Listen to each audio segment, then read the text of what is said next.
안녕하세요. 사랑하는 성도님, 영혼의 샘물 은혜의 자리 오심을 축복합니다. 소망의 주님이 우리와 함께 하십니다. 우리와 함께 하시는 주님을 찬양합니다. 기도합시다. 주님, 감사합니다. 오늘 또 생명의 말씀의 자리로 불러주시니 기대하며 또 기뻐하는 마음으로 주님 앞에 나옵니다. 오늘 살아갈 저희들의 삶의 길이 주님의 선하신 인도하심을 따르는 삶 되기 원합니다. 오늘 주시는 말씀 깨닫게 하시고 그 말씀의 깊은 뜻을 우리 삶 가운데 실천하며 순종하는 하루가 되게 하여 주옵소서.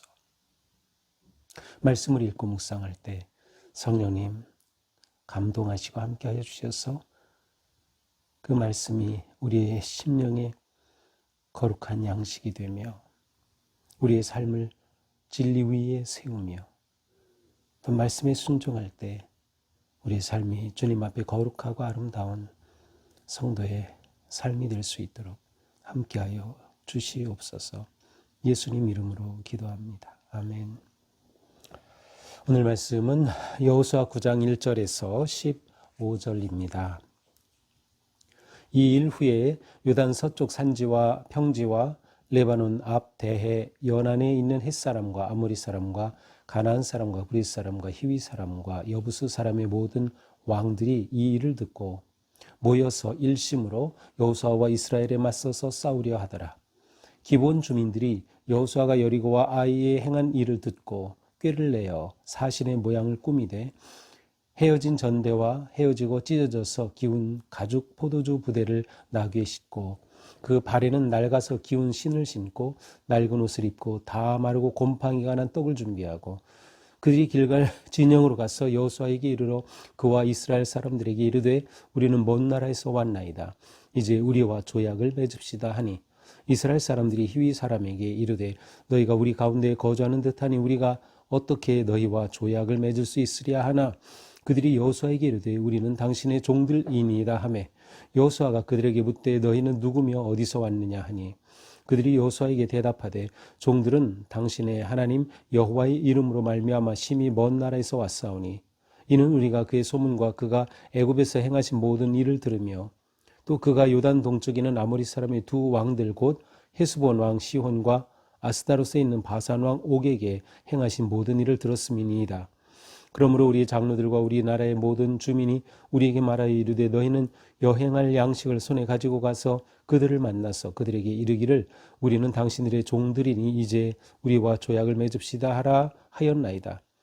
우리의 이 떡은 우리가 당신들에게로 오려고 떠나던 날에 우리들의 집에서 아직도 뜨거운 것을 양식으로 가지고 왔으나 보소서 이제 말랐고 곰팡이가 났으며 또 우리가 포도주를 담으니 가죽 부대도 새 것이 되었으나 새 것이었으나 찢어지게 되었으며 우리의 이 옷과 신도 여행이 매우 길었으므로 낡아졌나이다 한지라.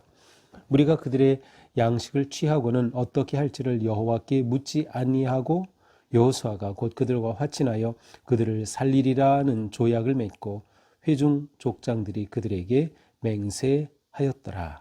아멘. 자, 지금 이스라엘에게는 아주 엄청난 일들이 있었죠.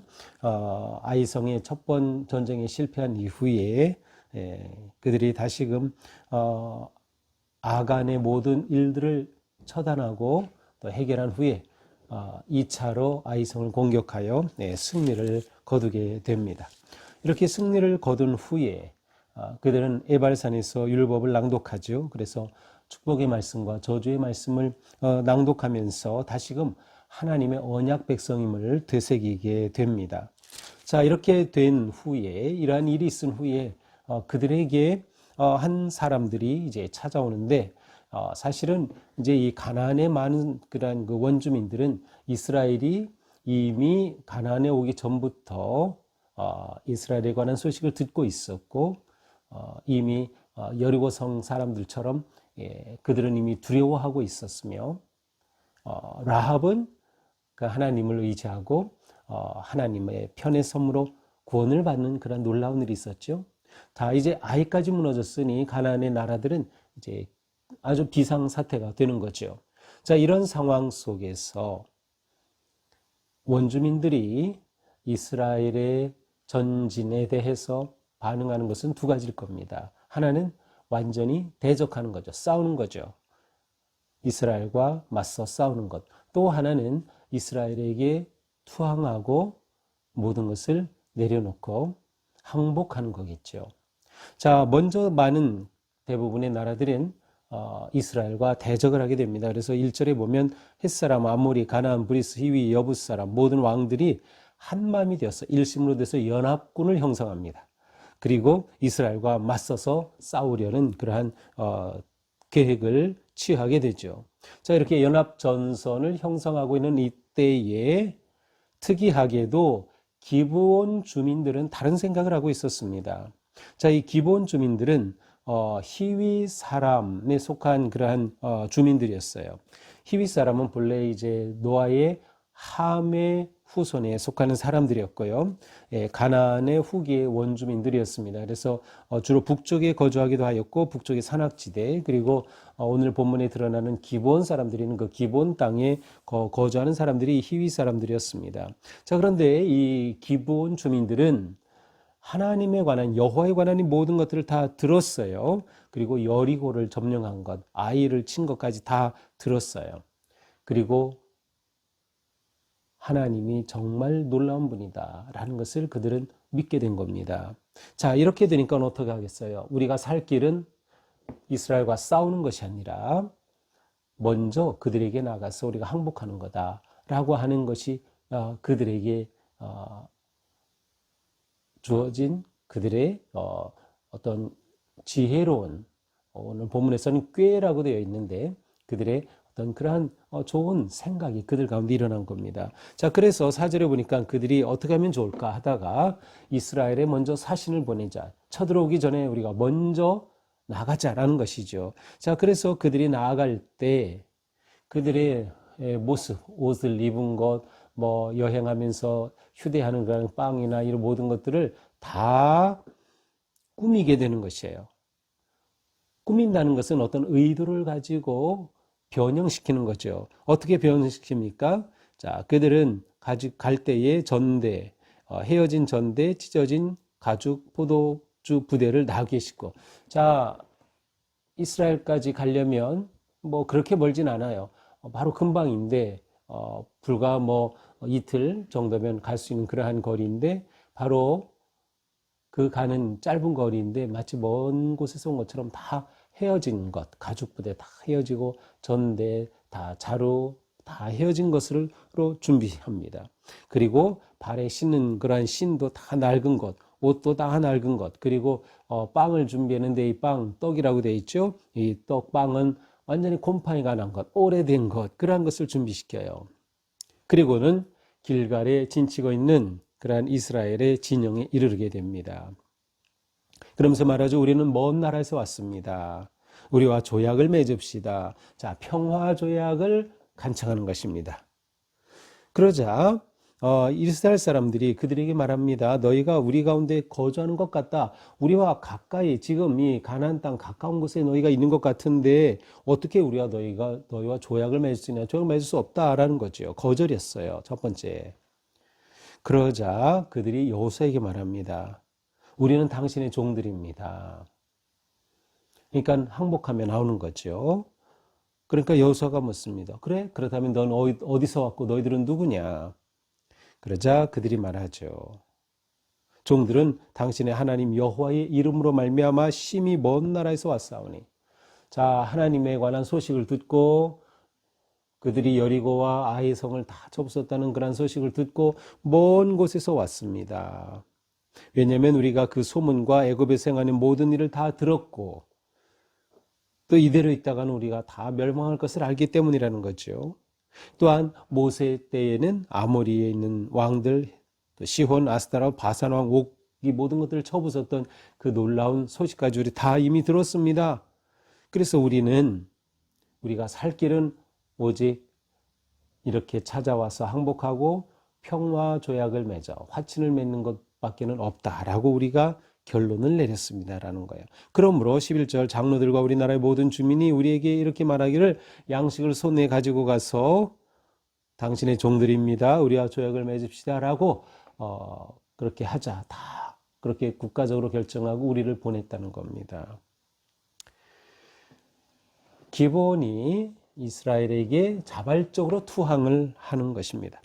자, 이들은 왜 가까이 있는데 이렇게 심히 먼 나라에서 왔다는 것을 강조할까요? 멀리서 왔다는 것을 왜 자꾸 말할까요? 그리고 정말 멀리서 온 것처럼 보이도록 왜 그렇게 꾸몄을까요? 어쩌면 이들은 율법에 있는 그 말씀을 알고 있었는지 몰라요. 이스라엘 백성이 주신 하나님의 말씀이에요. 자, 신명기 20장 10절 15절에 이런 말씀이 있어요. 너희가 어떤 성읍으로 나와서 치료할 때에는 그 성읍에 먼저 화평을 선언하라. 전쟁을 하기 전에 먼저 화평을 선언하라. 그렇게 해서 만약에 성문을 열고 화평을 받아들여서 그렇게 섬기기로 하면 그렇게 받아들이되 평화를 거부하면 싸워라 라는 것이죠. 하지만 조건이 있어요. 15절 그러니까 신명기 20장 15절에요. 내가 네게서 멀리 떠난 성읍들고 네 민족들에게 속하지 아니한 성읍들에게는 이같이 행하려니와. 자, 이스라엘 백성들이 가나안에 들어갔을 때 멀리 떨어진 성읍, 가나안의 거주민이 아닌 그러한 멀리 떨어진 성읍에게는 이처럼 완전히 그들과 싸워서 진멸하는 것, 그것 자체가 목적이 아니다. 만약 그들이 들어오면 그들이 나와서 평화를 요청하고 하면 평화를 선언하고 받아들이면 그들을 살려두라는 거예요. 평화 조약을 맺을 수 있다는 조건이 있었어요. 자, 그것은 멀리서 온다는 것, 그래서 중요한 겁니다. 만약 가까이서 왔다면 어떠한 조건이라도 평화 서약을 할 수 없어요. 그래서 이 기본 사람들이 멀리서 왔다는 걸 자꾸 강조하는 거예요. 자, 이렇게 멀리서 왔다고 하니까 14절 무리가 그들의 양식을 제어해서 무리는 이제 이스라엘의 지도자들을 보입니다. 15절에 나오는 회중의 족장들, 이 지도자들이 그들의 그 모든 것들을 보고서 어떻게 할지를 여호와께 묻지 않고, 자, 일부러 이런 표현이 나왔다, 기록됐다는 것은 분명히 이것은 하나님이 보실 때는 뭔가 지금 문제가 있는 거예요. 여호와께 묻질 않았어요. 이렇게 왔습니다. 하나님, 우리가 어떻게 해야 할까요? 평화조약을 맺을까요? 라고 물어봤어야 하는데 묻지 않았다는 거예요. 묻지 않고서 어떻게 결론을 내립니까? 여호수아가 그들과 화친하여 그들을 살리리라는 조약을 맺고 회중 족장들이 그들에게 맹세하였더라. 자, 너희들 살려주겠다라는 조약을 맺고 그들과 맹세하였어요. 여호와의 이름으로 맹세하였습니다. 이들이 맹세한 것 자체가 문제가 아니에요. 이거는 그들이 먼저 평화 조약을 신청하고 먼저 굴복하고 항복하고 왔기 때문에 받아준 거죠. 그들이 멀리서 왔기 때문에. 자, 당연하게 생각하고 이렇게 평화조약을 맺은 겁니다. 그런데 문제는 뭐였어요? 이 기본 사람들이 거짓말로 한 겁니다. 사실은 가까이 있는 가나안 족속이었거든요. 히위 족속. 그런데 그렇지 않은 것처럼 꾸민 거죠. 이것이 문제였어요. 자, 오늘 본문은 여기까지예요. 그래서 내일 제 본문에서는 이 문제가 그대로 드러나게 됩니다. 자, 오늘 말씀을 이렇게 보면서 기본 족속들이 이스라엘 백성들이 들어올 때 속임수를 써서라도 그들은 하나님의 진멸을 피해야겠다라고 결정을 한 거죠. 그리고 먼저 와서 굴복하고 평화 조약을 맺기를 간청하였던 것이죠. 자, 기본의 입장에서 본다면 이것은 굉장히 지혜로운 것이었어요. 또 이것을 볼 때 나중에 이제 내일 본문에서 보면 하나님께서는 이렇게 한 화친, 원래 하나님의 뜻과는 다른 것이었어요. 먼데 족속이 아니었기에, 가까이 있는 족속이었기 때문에 진멸하는 게 마땅한데 하나님께서는 여호수아가 매전히 화친 조약을 하나님은 그대로 받아주셔요. 이러한 것을 통해서 우리는 이 기본의 입장에서 볼 때 그들은 지혜롭게 하나님의 백성들 이스라엘과 화친 조약을 맺었다라는 거죠. 또한 하나님께서 볼 때는 하나님의 앞에 무릎을 꿇지 않고 하나님께 묻지 않은 것은 문제였지만 하나님은 이들을 받아주셨다고 하는 점에서 볼 때 이들이 하나님 앞에 그렇게 겸손하게 하나님을 인정하고 하나님이 정말 위대한 일을 행하셨다. 애굽에서 나오고 모든 백성들을 쳐부수며 이 놀라운 여리고와 아이까지 점령하는 이들을 보고 그들이 하나님을 인정하고 그 앞에 무릎을 꿇는 것에 대해 하나님은 자비와 은혜를 베풀어 주시는 분임을 우리는 보게 되죠. 자, 여호수아의 입장에서 본다면 일단 하나님께 묻지 않은 것은 잘못이에요.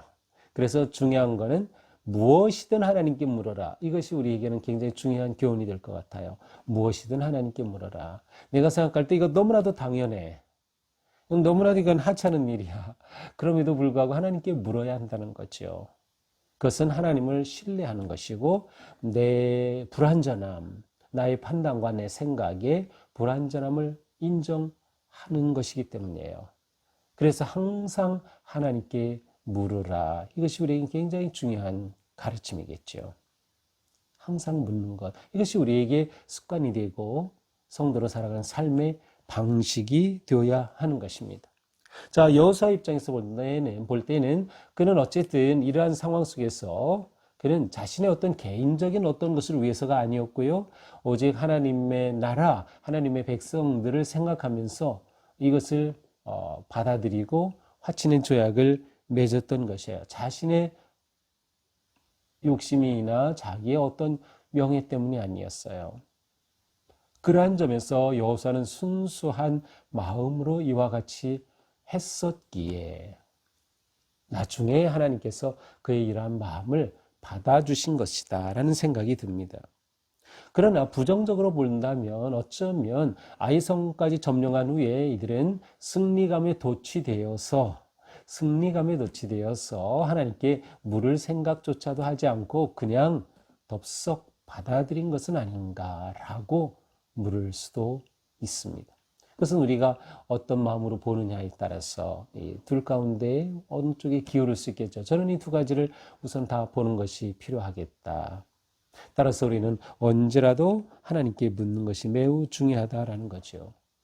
또한 우리는 하나님은 언제나 은혜로우신 분, 이렇게 가나안을 점령하고 그들을 진멸하고 하는 것을 보면 너무나도 무서운 하나님처럼 보이지만 사실 하나님은 은혜롭고 자비로우신 분이다라고 하는 것을 우리는 놓치면 안 됩니다. 하나님은 은혜로우시기 때문에 하나님 앞에 겸손하게 나오는 자는 받아주셔요. 함께 해주셔요. 용납하여 주시는 거죠. 그러니까 우리가 하나님 앞에 가져야 할 태도가 바로 이것이에요. 늘 겸손하게 나를 낮추며 오직 주님의 뜻에 순종하는 마음으로 나아가는 것, 그렇게 살아가는 것, 그것이 우리의 합당한 자세라고 할 수 있겠습니다. 오늘 하루 지난 동안도 오직 하나님만을 의지하고 또 하나님께 묻기를 멈추지 말고 모든 것을 주님께 물으면서 아름답고 거룩한 믿음의 길을 담대하게 나아갈 수 있기를 축복합니다. 기도합시다. 주님, 오늘 하루 사는 동안 우리가 주님께 묻고 또 물을 수 있는 마음을 주옵소서. 너무나도 당연하고 어떻게 보면 너무도 하찮은 것처럼 보일지라도 우리는 하나님께 묻기를 주저하지 않고 그렇게 하나님과 친밀하고 신뢰하는 믿음의 관계를 지키며 하루하루를 승리할 수 있도록 함께하여 주시옵소서. 오늘도 주님의 말씀 속에 주신 그 뜻을 깨달아서 언제나 주님 앞에 겸손하게 오직 주님만을 의지하고 주님만이 구원이시고 생명이심을 신뢰하며 주님 뜻에 합당한 하루를 살아갈 수 있도록 성령님 인도하여 주시옵소서. 예수님 이름으로 기도합니다. 아멘. 네, 오늘도 주님의 은혜 안에서 우리의 삶이 주님과 함께 동행하는 멋진 하루가 되기를 축복합니다. 사랑합니다.